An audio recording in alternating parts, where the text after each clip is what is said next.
Assalamualaikum warahmatullahi wabarakatuh. Alhamdulillahi rabbil alamin. Wassalatu wassalamu ala asrafil anbiya'i wal mursalin nabiyina Muhammadin wa ala alihi wa sahbihi ajma'in, amma ba'du. Pertama, marilah kita panjatkan rasa puja dan puji syukur kita kehadirat Allah Subhanahu wa taala yang senantiasa memberikan kita berbagai macam kenikmatan berupa kesehatan, berupa kesempatan, dan yang paling penting adalah berupa keimanan. Mudah-mudahan kita selalu dalam lindungan Allah, selalu di jalan yang benar, selalu mendapat petunjuk dan istiqomah di jalannya.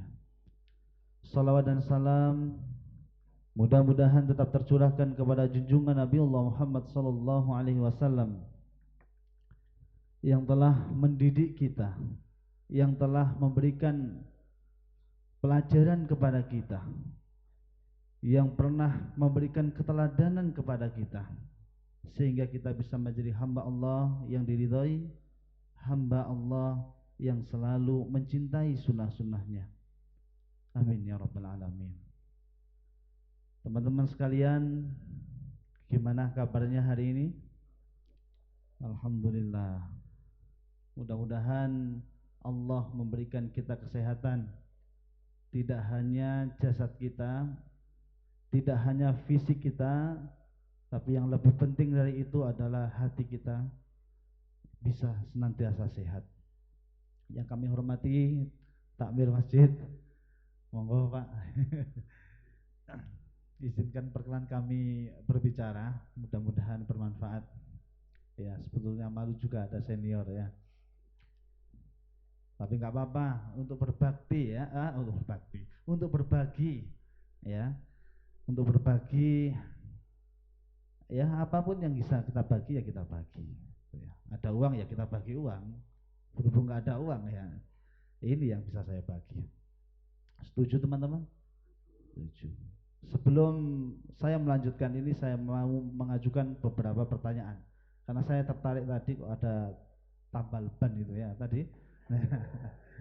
Coba sekarang saya bertanya teman-teman, kalau ban kita bocor, kemana kira-kira kita melangkah?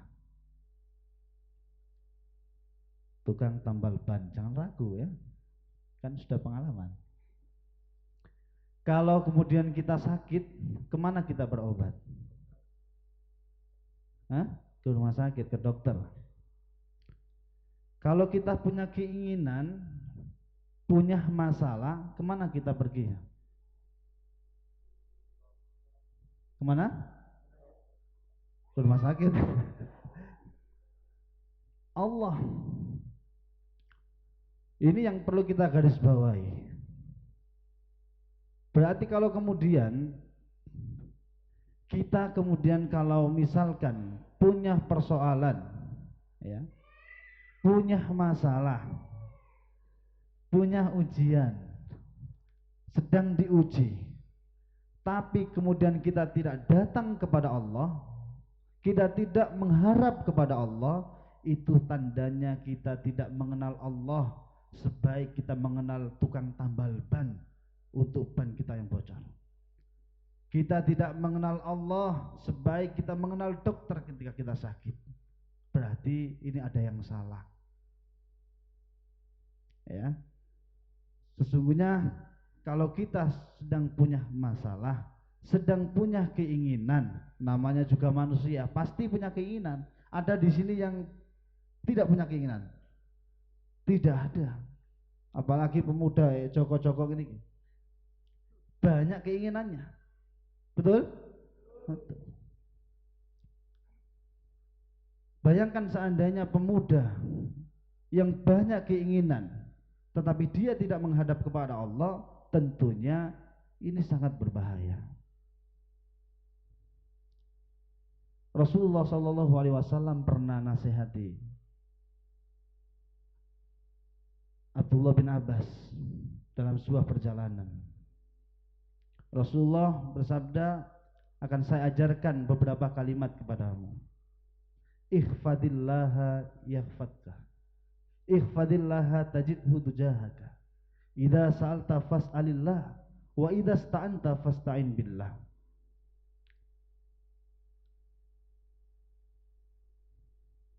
Jagalah Allah, niscaya Allah akan menjagamu. Jagalah Allah, niscaya Allah berada di hadapanmu. Jika kamu butuh bantuan, mintalah kepada Allah. Dan jika kamu butuh pertolongan, maka minta tolonglah kepada Allah. Waktu itu yang dinasihati masih kecil, usia 10 tahun, tetapi sudah ditanamkan keimanan begitu. Berarti kalau kita sudah usia lebih dari 10 tahun dan belum pernah mendapatkan nasihat seperti itu, berarti ada yang keliru. Alhamdulillah hari ini kita bisa mendapatkan nasihat itu. Kalau kamu ingin ditolong, maka harus minta kepada Allah. Kalau kita kan tidak begitu ya. Selama ini kalau kita butuh apa, orang tua. Butuh apa, orang lain. Kalau kecil, Pak minta uang beli sepatu, Pak minta uang beli tas. Yang diminta adalah selalu orang tua dan orang tua. Sehingga sampai besar ketergantungan itu hanya kepada manusia. Begitu dia tumbuh dewasa, minta tolongnya kepada bos. Ya kan? Ini kesalahan fatal ini. Kesalahan fatal. Karena Allah sendiri yang mengatakan bahwasanya kalau ada hambaku bertanya kepadamu wahai Muhammad tentang aku, maka jawablah, aku dekat. Allah mengabulkan permohonan orang yang berdoa. Itu Allah langsung yang berbicara. Artinya kita sudah dijamin oleh Allah. Kalau kita dekat kepada Allah, artinya hati kita akan tenang. Segala apa yang kita minta pasti dituruti sama Allah. Nah ini perlu kita kembangkan lagi semangat ini. Jadi kalau ada apapun itu, entah itu pengen lulus ujian dengan nilai bagus, pengen menikah dengan seorang akhwat yang sesuai standarnya, kita tidak larinya lagi ke mbah dukun, ya kan? Tapi Allah, apapun itu harus Allah yang kita mintai, yang kita minta pertolongan. Teman-teman sekalian yang berbahagia, ini penting sekali bagi kita menanamkan tauhid ini. Jangan sampai kita kemudian hidup sudah lama tapi tidak tahu sesungguhnya siapa yang dimintai pertolongan itu. Teman-teman sekalian yang berbahagia, yang dirahmati oleh Allah, supaya kita kemana-mana ditemani oleh Allah, ya, selalu mendapatkan perlindungan dari Allah, maka kita harus dicintai oleh Allah. Nah, nanti ini akan kita bahas, ya. Rasulullah ketika hijrah bersama Abu Bakar, waktu itu bersembunyi di dalam gua Tur, gua yang sempit. Ternyata pasukan-pasukan yang mengejarnya sudah berada di sekelilingnya, dikepung itu, berada di atasnya itu, dan ada lubang yang ketika dilihat dari bawah ke atas kelihatan, dari atas ke bawah kelihatan. Abu Bakar saat itu cemas, juga takut. Kemudian Rasulullah menenangkan, la tahzan innallaha ma'ana. Jangan kamu bersedih, Allah bersama kita. Saat itu kemudian Abu Bakar langsung tenang, langsung nyantai. Kenapa? Karena keyakinannya kepada Allah. Berapa kali kita menemui kisah-kisah itu ya, orang yang yakin dengan Allah itu nggak ada masalah. Lah itu teman-teman sekalian yang patut kita jadikan pelajaran bagi kita. Kita mengaku beragama Islam, jangan sampai kemudian kita jauh dari Allah, tidak merasakan sama sekali ada jaminan pertolongan dari Allah. Kok seolah-olah nggak bertuhan. Dikit-dikit orang tua, dikit-dikit teman, dikit-dikit bos, dikit-dikit guru dan lain sebagainya. Kemana Allahnya? Itu teman-teman sekalian sebagai pengantar. Oleh karena itu perlu kami jelaskan, mau enggak ini dicintai Allah? Mau ya? Serius ya? Kalau serius maka betul-betul kita harus pegang ini. Yang pertama, kalau kita ingin dicintai oleh Allah, maka kita harus banyak bertaubat. Innallaha yuhibbut tawwabina wa yuhibbul mutatahhirin. Allah mencintai orang yang bertaubat dan yang mensucikan diri. Astaghfirullah, astaghfirullah, astaghfirullah. Banyak melakukan istighfar. Kenapa? Karena manusia ini tempatnya salah dan lupa. Rasulullah SAW yang tidak pernah bersalah saja, yang dijamin sama Allah, selalu beristighfar. 70 sampai 100 kali beliau beristighfar. Lah kita dikit-dikit salah. Coba diingat, mulai dari bangun pagi sampai detik ini sudah berapa kali mata kita melakukan dosa? Sudah berapa kali, Mas? Banyak.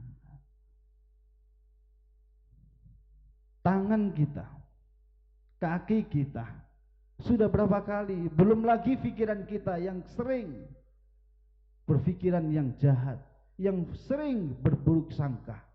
Kadang lisan kita sebetulnya tidak ingin ngomong gitu tapi terperucut. Ini berbahaya, artinya manusia ini sesungguhnya berlumuran dosa. Maka kita dianjurkan setiap hari beristighfar. Astaghfirullah, astaghfirullah, astaghfirullah. Setelah sholat kita dianjurkan untuk istighfar terus. Istighfar di waktu sahur, sebelum subuh, itu luar biasa. Nah, oleh karena itu kita biasakan beristighfar. Karena menarik, orang yang dulunya jahat, orang yang dulunya berlumuran dengan maksiat, tapi dengan taubat seketika itu Allah langsung mencintainya. Siapa yang tidak kenal Umar bin Khattab? 5 kali dia mabuk setiap hari. Bayangkan, di sini ada yang mabuk 5 kali sehari.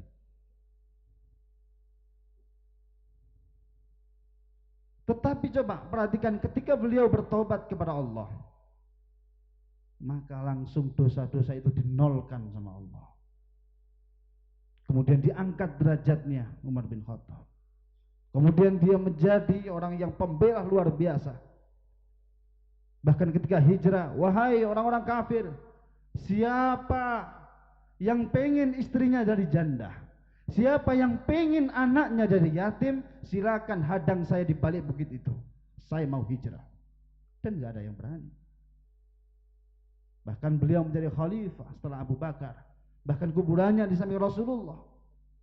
Siapa yang tahu? Makanya teman-teman sekalian, kalau lihat teman-teman kita yang belum hijrah, kita doakan, kita ajak, jangan kita hina.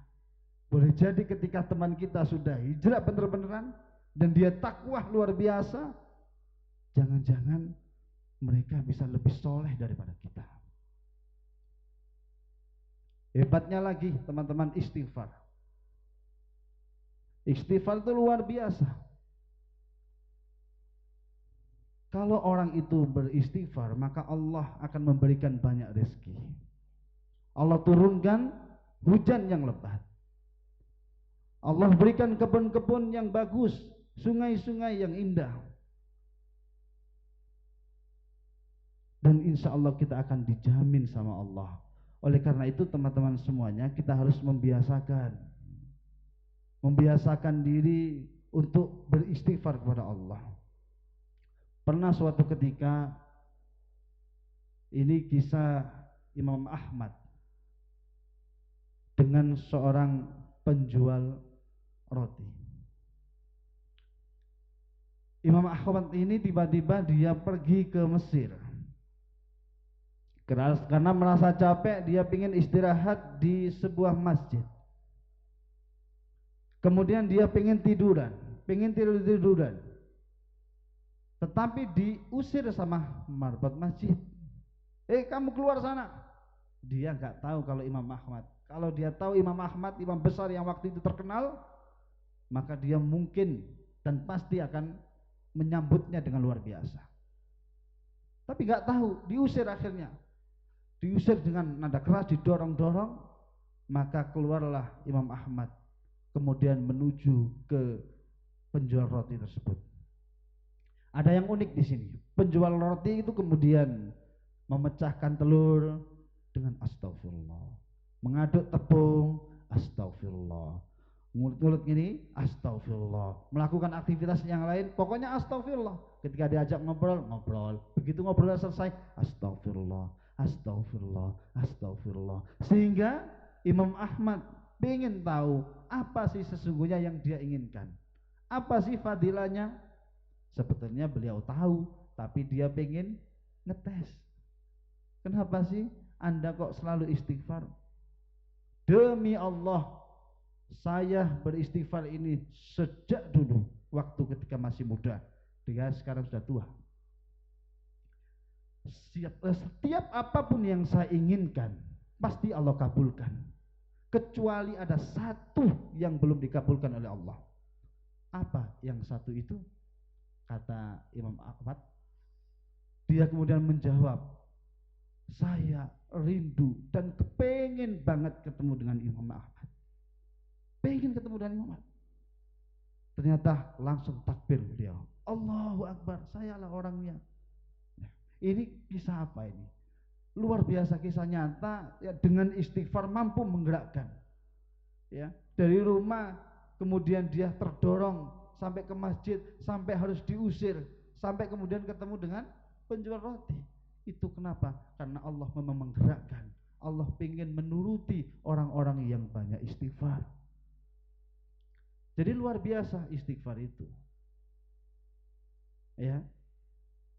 Anak-anak sekalian, teman-teman sekalian, saudara-saudara yang berbahagia. Oleh karena itu kita biasakan istighfar itu dimanapun kita berada. Ya kan? Ketika kita ngomong, terperucut lidah kita, astagfirullah. Ketika kita melihat sesuatu yang itu bukan hak kita, astagfirullah. Gitu. Jadi lembut hati kita. Kalau kita tidak pernah istighfar kan, yang dulu pernah sudah saya jelaskan, ketika kita melakukan dosa itu ibarat tinta yang menempel di hati kita. Melakukan dosa ada tinta yang menempel di hati kita. Ada tinta terus sampai menumpuk di hati kita. Tanpa istighfar, tanpa dzikir kepada Allah, maka hati kita akan menjadi pekat dan kita tidak akan bisa melihat kebenaran. Ya. Allah Subhanahu wa taala berfirman, wa qultus taghfiru rabbakum innahu kana ghafara. Yursilis sama gimana Mas Syifa dibaca bisa? Yursilis sama alaikum midrara wa yumditkum bi amwali wa banin wa yaj'alakum jannatin wa yaj'alakum anhara. Ini sudah jelas ini.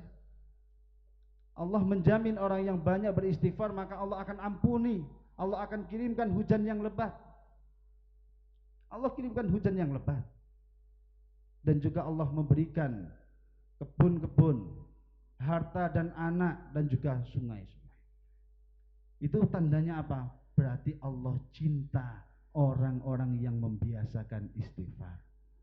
Oleh karena itu teman-teman, ayo kita biasakan terus beristighfar.